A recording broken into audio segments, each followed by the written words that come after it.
welcome back to the Cities and Challenger all staying safe. Well, I didn't know that. I'll do a look at the hard copy memory of City against Salford City. Yes, went fairly well, didn't it, as expected? But when I'm looking at the programme, the memories and anything in there of interest or stuff I might remember or forgot or might interest you, that's all that counts, making sure stuff to give information to you. And this programme, of course, is from Ignition Sports now. Yes, no more Reach Sports. They've gone by the wayside. So they produce this. You can buy them independently or you can buy subscriptions. There's some information up on screen there. And the subscriptions start at £65. You can buy them abroad as well. So it don't have to be UK based. If you do buy abroad though, you get them in two packages. You get one around Christmas time and then you get one in the summer after the season's finished. Front page, yes, an impressive little collage. I like that. It's not too cartoony or too, what's the word? It's a bit more retro. That I quite like that front page. Reducing price, only £3 for this one. 52 pages though, so we don't get as much content. No surprise there. Still a couple of the regulars in it, like Buzzer, of course. Did you know, or what didn't you know, or what did you forget about City? Well, Bernardo was the main interview. Unfortunately, he didn't play in this game, did he? Anything exciting? Well, not really. Just to restate things, he's won 17 major trophies with us. He's now aged 30. And he said about the title challenge, he said it's complicated. Yes, it certainly is. But not out of the question. No, well, that's a fairly safe bet, isn't it, anyway? But nothing about his future or anything else to do with Bernardo we might be interested in, but no surprise. Alistair Mann fondly remembers, well, perhaps he doesn't, January 1980. I'm sure you all do, of that age. Of course, it was a visit in the FA Cup to the Shay and a certain Halifax town. I may have even done one, I can't remember offhand, but one of my old City horrible history features, that one. But not great, Alistair. Anyway, he did note that like Salford, Halifax were 3 divisions below us, and that was, in fact, was the last time we were knocked out by a team in that level, although we have been beaten by teams in a lower level, of course. Big Mal had highs with us, of course he did, but this was a number of lows as well. I think his lows probably equalled his highs, in fairness. Certainly as a manager, I think they were more lows, weren't they, than highs. It was even said that a hypnotist called Marc had given Halifax players that extra edge for this game. Well, it was City who certainly ran around them with the mud, with like hypnotised headless chickens, that's for sure. And this is obviously giving credence, as Marc had apparently also fallen out with Big Mal, because Big Mal had used his services himself at Crystal Palace, and they'd had a bit of a fallout. So apparently Marc had put a curse on Malcolm anyway.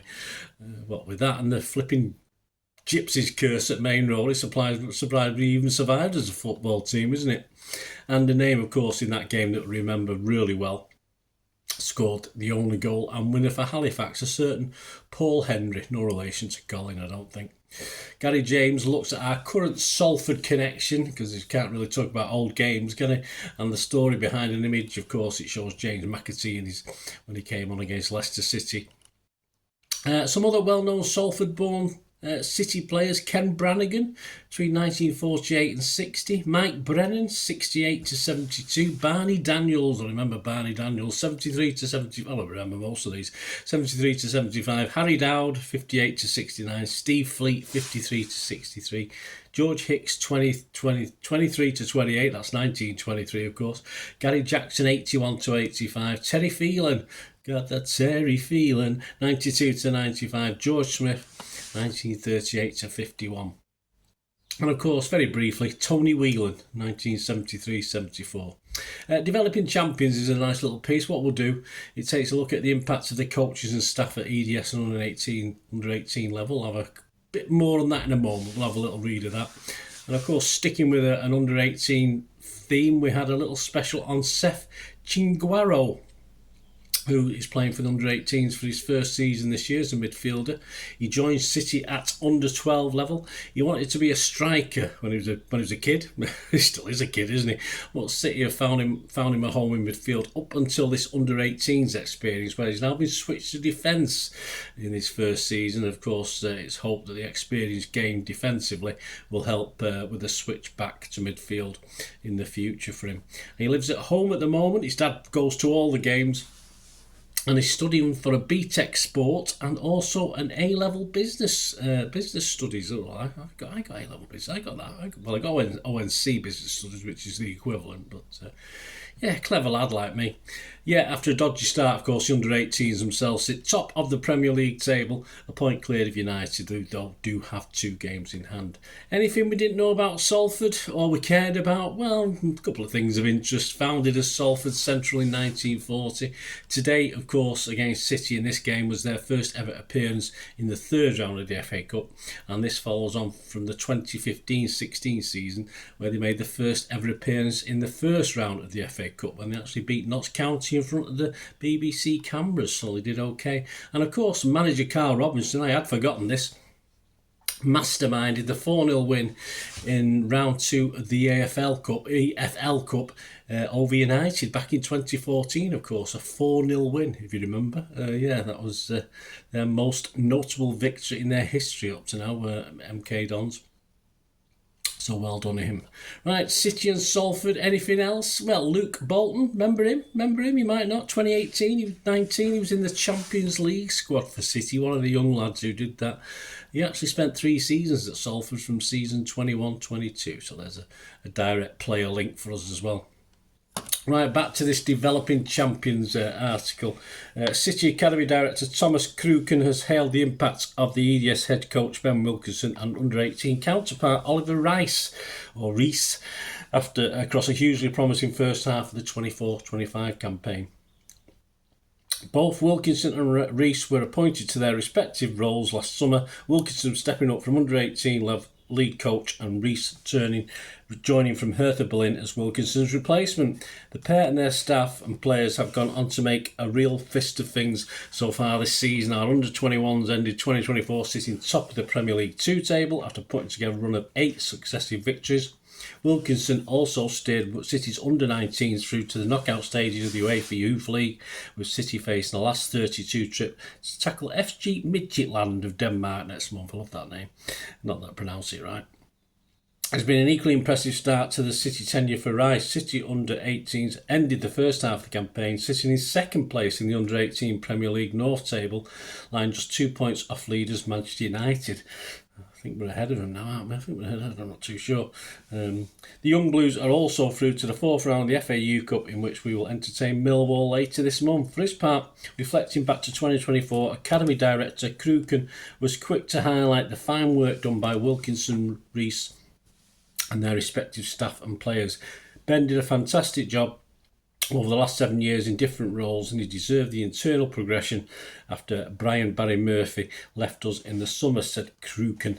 And the former assistant in the under-18s, Jamie Carr, is another example for internal progress, having moved to take charge of City's under-16s. On the other side, it's always important for me to get fresh views from the outside into the building with new ideas. Since being appointed, Oliver's also doing a fantastic job developing our young players with his experience of more than 20 years in youth football.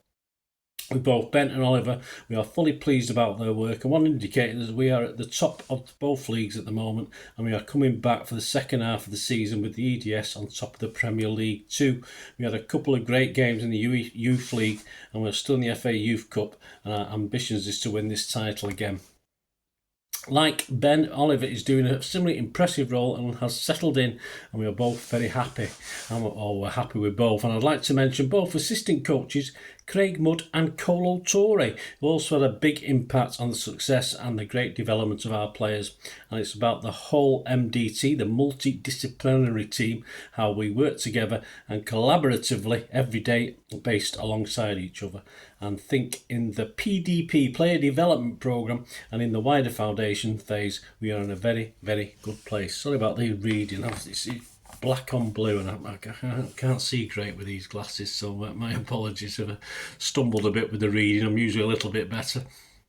So there you go. Yeah, City EDS currently sit top of the table, 3 points clear of Fulham. So there you go, guys. A little look inside the programme. Hope you enjoyed that. Any memories you've got or thoughts? Remember Halifax? I'm sure you do. Do you want to be reminded of it? It's history, isn't it? It doesn't matter. To me, history's history, whether it's bad or good. It's still part of the wonderful world of Manchester City, of course. So I hope you enjoyed this anyway. Let me know your thoughts, let me know your memories, let me know your memories on this game. What you thought about it, what you thought about the programme for £3. Not bad. Okay. Please, if you are new to the channel, if you stay tuned and stay listening, there are ways to contact me through my various socials, and of course I'm always after help and support with the channel through memberships, etc. So if you want information on that, just please stay listening and watching. I hope you enjoyed the feature, and yeah, if you can support me through the subscription, if you can subscribe, guys, that'd be wonderful if you've not already done so.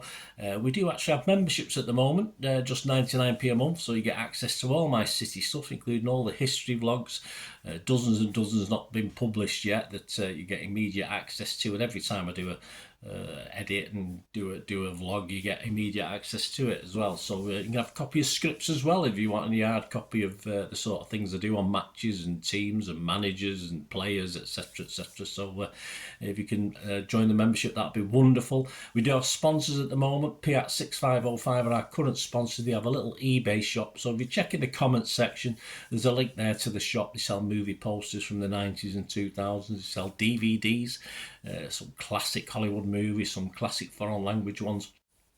And if you do see anything you fancy on there, if you do place an order, just mention me, just say Bernard sent you, and you automatically get 10% reduction in the cost of your order. So fill your boots, guys, and my thanks to Piat6505. And yeah, if you want to support the channel just by watching the ads, that helps. Watch the ads, let them play through while you just have to check your phone or something, let it play out. And of course, if you follow any of the links, that always works as well. You follow a link to one of the ads and you fancy something. I've done it myself. I've followed a link and actually purchase something from another organisation, but it can happen. It can happen. Not all ads are stuff you're not interested in. And of course, if you can give us a like, guys, that would be absolutely fantastic. All the likes are much appreciated. Anyway, thanks for watching.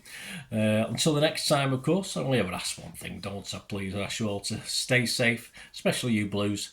Until the next time, come on, City. Bye for now.